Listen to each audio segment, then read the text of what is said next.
In this video, we're going to see how we can use recursion to process a list. In particular, we want to write a function called myMax that takes a list which we're calling values, and it's important that this be a non-empty list, so there's at least one value in the list. And we want the function to return the largest element in that list. For example, if we pass in the list containing these four integers, it should return 10 because 10 is the largest value in that list. If we pass in this list of three integers, then the function should return 30 because it's the largest value. And when it comes to figuring out what this should look like, it can help to ask yourself some design questions. For the base case, what we need to ask ourselves is when can we determine the largest element in a list without needing to look at a smaller list?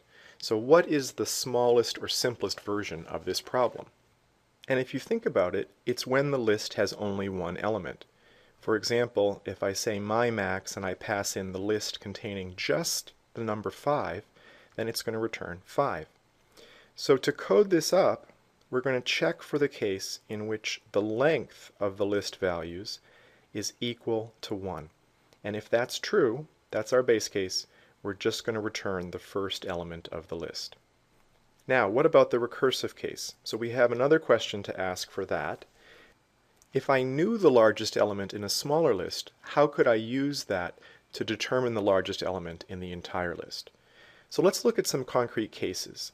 Let's imagine that you have a list called list 1, and you know the first element is 30, and you know that the largest element in the rest of the list, and I'm covering that over because it doesn't really matter what's there.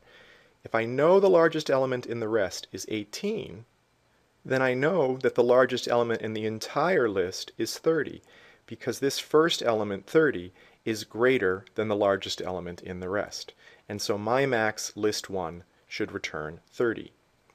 If I have a list called list 2, and I know the first element is 5, and I know the largest element in the rest of the list is 10, then I know that I should return 10 because 10 is greater than the 5. And so in general, what we need to do is compare the first element to whatever the largest element is in the rest of the list and return the larger of the two. Now, how am I going to get the largest element in the rest? I'm going to use the recursive call to get that. And so if we go back to our code, we're going to start by making that recursive call. And notice I'm making it on a slice of the list that begins at position 1 and goes to the end. So that's everything but the first element. I pass that in to a recursive call. It's going to lead to a whole sequence of calls. Ultimately, it's going to give me back the largest value in the rest, and I'm assigning it to a variable. Then I compare the first element in the list, values 0, to what I got back from the rest of the list. And if it's greater than the max in the rest, I'm going to return that first element. Otherwise, I'm going to return the largest value in the rest. And that's my function. Let's trace through a concrete case in Python Tutor. So I've copied the function in, and you can see I'm calling it down here on a concrete list with 4 integers in it, and I'm doing that from within a print statement. I visualize the execution, and now I'm going to step through it. So first we define the function, and then we come down here to line 11, which is where we call it. And that's going to give us a stack frame for the function, that first call.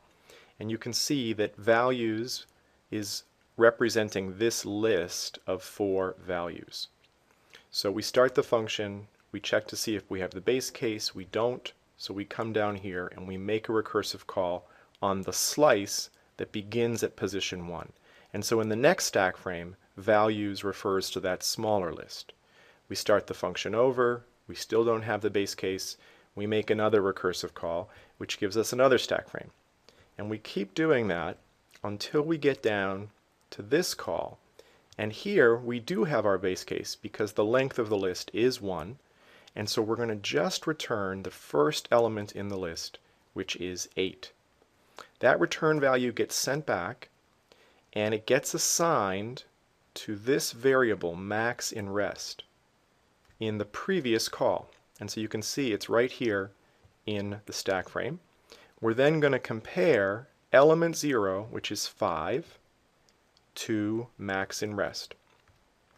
And because in this case element 0 is not greater, we're going to come down and return max in rest, or 8. That gets sent back to the previous call. Again, we pick up where we left off. This time we're comparing the 12 to the 8, and because 12 is bigger, we're going to return the 12. That gets sent back to the previous call and gets stored in its max in rest.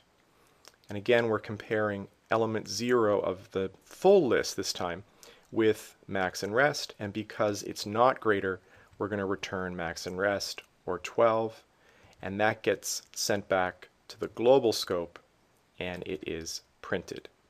So the largest value in the entire list is 12.